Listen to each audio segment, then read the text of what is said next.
చెప్పవలసిన విషయము చెప్పనే లేదమ్మా. ఏ విషయమే? పూల రంగడమ్మా ఈ రోజు మన ఇంటి చుట్టూ 4-5 సార్లు దాసరాడాడమ్మా. అమ్మా నల్లగా తారడపాలు ఉంటాడు ఆయనే కదా? బిడ్డ నల్లగా తారుటప్పలాగా ఉంటమే అతగాని వద్ద నల్లదనం అంటే ఏమమ్మా? రంగనాయకి ఇక్కడ చూశానే, ఆయన రంగనాయకి చాలా కాసులు ఖర్చు పెడుతున్నాడని తెలిసి మొన్న నువ్వు నేను చిత్ర ఆ వేడుక అక్కడ ఆయన వచ్చాడే, అలా అలా అని రంగు చేశాడు. ఈ తారకత కారణం అదేనేమోనే. అవునమ్మా, అందుకే మేలమ్మ ప్రయోజనం సూచితం కదమ్మా. అవునమ్మా, చూస్తే కాదమ్మా ఇంతకింత ఎన్ని 100 రెట్లు సంపాదించడం సరేనమ్మా, మనం మేలు మానకూడదని అందుకేనమ్మా. అవునమ్మా, అతగానికి రోగం తగులుకునేది బిడ్డ. ఏమి మాయదారుగా మనకెందుకు? ఇది ఆ రోగం కాదమ్మా, ఇది వేరే రోగం, వలపు రోగం. వలపు రోగం అదేలాగుంటుంది బిడ్డ గట్టిగా మందే చెప్పిపోతుందమ్మా. ఈ రోగం ఒక్కసారి తగులుకునేదంటే 90 ఏళ్ళ వరకు పోతాను గ్యారెంటీ అమ్మా. అలాగునమ్మా. చూడ పెద్ద ఆయన 8 ఏళ్ళ వయసులో తగులుకునేది వలపు రోగమే. వస్తాడైనా పైన సగం పోయింది. అది మనసే మహత్వమే. చూస్తాడు ఏమి చేయడమ్మా, చాలా మంచివాడు. అయ్యో ఊరిగా సోసిపోతాడు, ఏం చేయడు. అంతేలేనే. అమ్మా ఈ రోగం ఎలాంటిదంటే ఎలాంటిదే? వలపు రోగం పుట్టనివాడు వచ్చేపు మన ఇంటి వంట కన్నెత్తి చూడేవాడు చూచువాడు మన ఇంట బంటకు వాడు. ఎవరైతే మన ఇంటి వంట చూసాడు వాడు ఎక్కినట్టేనమ్మా. అవునమ్మా, కరెక్టే. అమ్మాయి అమ్మా బట్టలు బాగలేవమ్మా. ఎందుకే? ఎరుపు లంగా, ఎరుపు చోలి, ఎరుపు పూలు పెట్టుకోవాలమ్మా. ఎరుపే ఎందుకు పెట్టుకోవాలమ్మా? ఎరుపులో వాడు ఇరుక్కున్నాడు, అటు పోలేడు ఇటు పోలేడు, ఎన్ని తొలగాడుతాడు నా తల్లి. ఎరుపులంతా మహత్యం ఉందమ్మా. అవునమ్మా, ఎర్రలైట్ వెలిగితే రైలు కొంటే ఆగిపోతుంది వాడేంత బిడ్డ.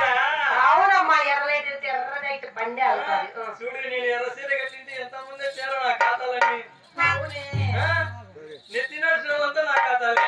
అవునవును, అందరికి సగం ఎకరాలు వెళ్ళేస్తాం. అమ్మ సరే ఆ పొలం దగ్గర రాగానే డాబా పైన నిలబడి సగం మాత్రమే కనపడాలి. సగం మాత్రం ఎందుకు కనపడాలి? బిడ్డ నువ్వు సగమే కనపడినావు అనుకో, ఎంతుందో ఎంతుందో ఎగబడి ఎగబడి చూస్తారమ్మా. నువ్వు పూర్తిగా కనపడినావు అనుకో, ఉండేది ఇంతేనని బత్తాలు పండుగతా. చూడిపోయా పొద్దునగా బజారు పోయింది. అవునమ్మా, ఈ సంతలో ఎక్కడ తప్పిపోయినా ఏమో చిత్ర.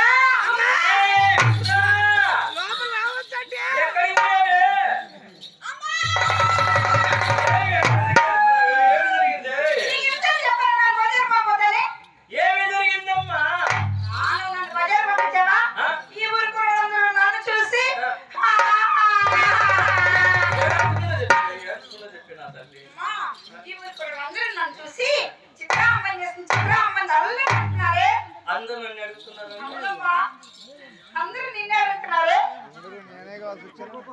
మొదటి ఏం చేస్తుంది, శ్రీహరి కుమార్ ఏం చేస్తుంది, వాణిశ్రీ ఏం చేస్తుంది అడుగుతున్నారే.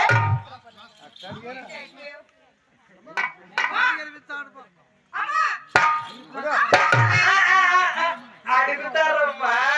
ఎందుకో? ట్రైనింగ్ సెంటర్ అమ్మా. అంటే ఏంటి? వాళ్ళు ఇక్కడ పాస్ అయితే అక్కడికి పోవాలి. అర్థం కాలేదా? అమ్మాయి 10th పాస్ అయితే ఇంటర్కి పోతారమ్మా. అవును. మన ఇంట్లో పాస్ అయితే సంసారానికి పోతారు. ఇంతకు ఎంతమంది ఎంత పడ్డారమ్మా? ఒకరా, ఇద్దరా, ముగ్గురమ్మా, 100 మంది 18 ఏళ్ళు వయసు వచ్చింది, పిట్ట పిట్ట పిట్టలాడుతుంది. 100 మంది ఎట్టవడానికి సిగ్గులు ఎక్కడ తెచ్చుకుంటున్నావు? ఏమా ఇక 60 ఏళ్ళు వయసమ్మా. అవునా ఆటోది కూడా 600 మంది ఎట్టబడ్డారు. బాబు అంతమందా నేనేం చెప్పుకోవాలా? ఎంతమంది అలా ఎట్టబడాలంటే గిట్టుందమ్మా. ఏంటంటే